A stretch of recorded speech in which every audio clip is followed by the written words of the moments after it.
The Jaecoo J7 has impressed me since day one. Since I've been handed the keys, I thought that this vehicle is really attractive. I like how it looks, I like the front grille, I like the LED daytime running lights and just the headlight design. I think it looks amazing, very appealing, very futuristic as well.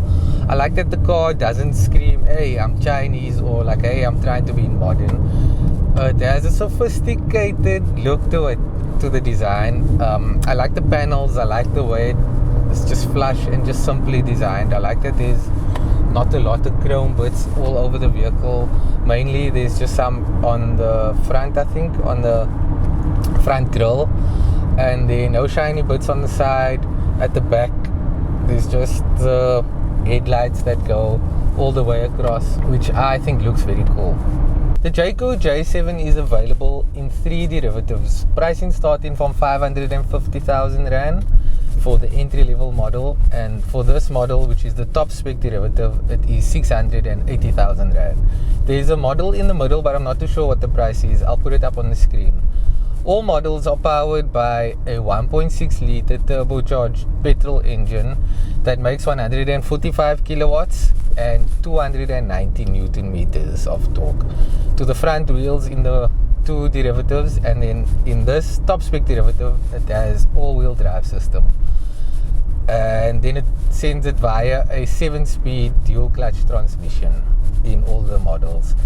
It's the same powertrain that is in the Omuda C5 GT, which is the range topping model, and it's also found in the Tigo Pro 7. So it's a familiar engine. It's very powerful. Power delivery is very nice, and what I like about the J7 is that the calibrations from the acceleration pedal is a lot more smoother than in what I found in the C5 GT, which is the car that I've tested just before this. So I drove the models back to back. And another thing that I found is that the build quality on the J7 is a lot better than the C5. There are still some creaks that I can hear from the roof somewhere here, but it's a lot better than in the C5.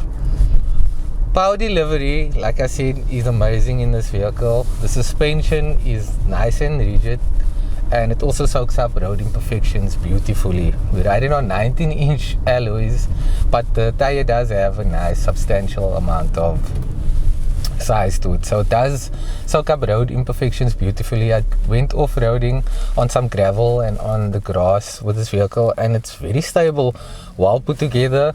The steering inputs are also very nice. I like it, and I think it changes with the drive modes that it has in this model. Like I said, this is the top spec model that we drive in, which also comes with various drive modes that are not found in the other models. There's a sport mode, there's an eco mode, there's a sand mode, there's a mud mode, there's off-road mode, there's snow mode. So the top spec model is well equipped in that case. Top spec model also comes with a bigger screen. I think it's only the entry model that comes with a smaller screen, which, I mean, the screen is massive. I think it's the biggest screen in any vehicle at the moment right now, single screen.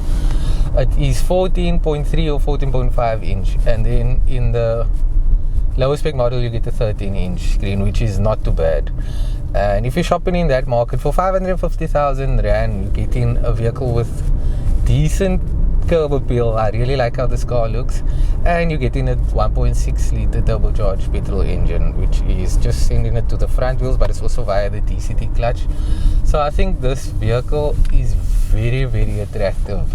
That's why there's quite a few of them on the road here in Cape Town. The color that this vehicle is kitted in is amazing. It's like an avocado green, and it just goes lekker with the front grille that has subtle chrome in it, and then along the side there's no chrome. It's just some black cladding on the wheel arches, and the wheel has some shiny bits in it. But then what stands out is the red brake calipers. Yeah, it just looks so nice contrasting with the green of the green paint in this vehicle. What do you guys think about that? I really like it. On the inside, sitting in this vehicle, you just feel very relaxed driving it. I'm in eco mode at the moment, which is chilled, but you will find that there is a bit of lag with driving in this mode, trying to save fuel, of course. When you change it by the flick of the dial over here, it changes to normal mode, and you can immediately feel the difference. And I like that it is a substantial difference when you change in the mode. And then also you can turn it up to sport mode to dial it up some more and get some more power out of the engine, more responsiveness. And I think that's cool what you get in with the top spec model. Drive quality, like I said, is amazing.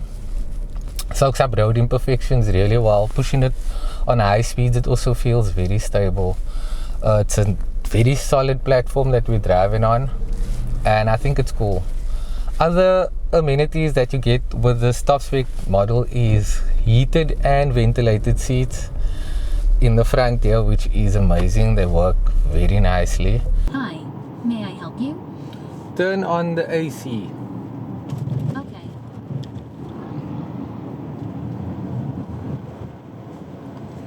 You also get ambient lighting. The interior is decked out very nicely. Not too fond with how it looks. It looks a bit busy. Yeah, so that's it from the J7. I think that it is an amazing vehicle. Lot of value for money with the 3 derivatives on offer.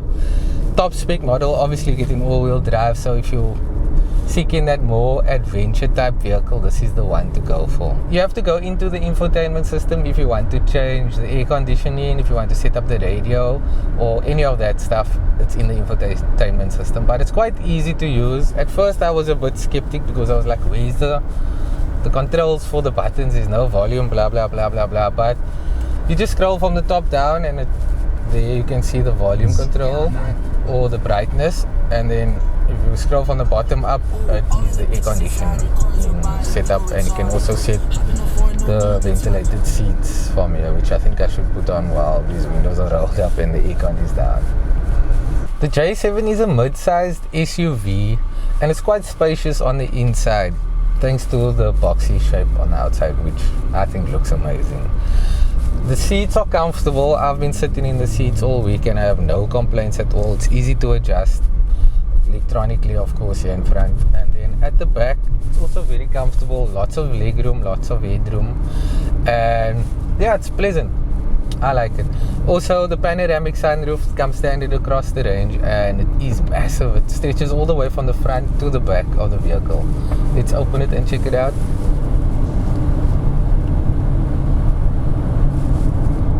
Quiet. There's also wireless charging up front here, which I like what they've done with the wireless charging. It's a lot better than the positioning that's in the Almuda C5. That's a lot more prominent up front here, and the sun just gets it, and a lot of people can just see your phone chilling over there, which is not ideal here in South Africa. Jaecoo is a product of Chery, just like Almuda. So Almuda and Jaecoo are the luxurious brands falling under the Chery marquee.